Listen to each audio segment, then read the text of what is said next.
విరాట్ కోహ్లీని తీసుకుందాం, cricketer. Success కి short cut ఏముండదు, జీవితంలో షార్ట్ కట్ అనేటువంటిది లేనే లేదు. సో సక్సెస్ అవ్వాలంటే నియమాలు తెలుసుకోవాలి, నియమాలు పాటించాలి, అంతే. చాలా మంది ఏంటంటే అమ్మో వాళ్ళ ఉండాలంటే మనం ఈ కళలన్నీ కలిగి ఉండాలేమో, ఏమి లేదండి. All you need to do is identify the laws and obey it. ఉదాహరణకి విరాట్ కోహ్లీని తీసుకుందాం, క్రికెటర్. విరాట్ కోహ్లీ కాన్సన్ట్రేషన్ ఎప్పుడు కూడా బ్యాట్ అండ్ బాల్ మీద ఉంటుంది, డబ్బు మీద ఉండదు. ఒకవేళ విరాట్ కోహ్లీ కానీ బ్యాట్ అండ్ బాల్ మీద కాన్సన్ట్రేషన్ ఆపేసి డబ్బు మీద కానీ పెట్టాడు అనుకోండి, ఎప్పుడు కూడా డబ్బు తన వెనక వచ్చేది కాదు. ఎందుకంటే విరాట్ కోహ్లీ బ్యాట్ ని పట్టుకొని ఆ బాల్ ని ఎలాగాడాలి అనేటువంటి ఆలోచనలో ఉంటేనే డబ్బు తన వెనక వస్తుంది.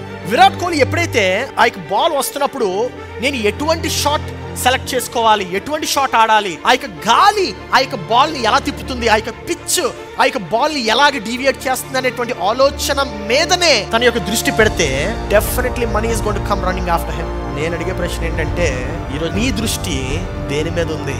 ధనం మీదే ఉంది. అందుకే అది ఎప్పటికీ రాదు. డబ్బు మీద నీవు దృష్టి పెట్టడం మానేయాలి. Stop concentrating on the outcome. అనేక సార్లు మనము అవుట్కమ్ మీద మాత్రమే కాన్సన్ట్రేట్ చేస్తూ ఉంటున్నాం. You are not concentrating on the process. Virat కోహ్లీకి బ్యాట్ మాత్రమే కావాలి, డబ్బు అవసరం లేదు. బ్యాట్ ఉంటే డబ్బు వస్తుంది. నీకేం కావాలి? డబ్బు కావాలా? ఏం కావాలి?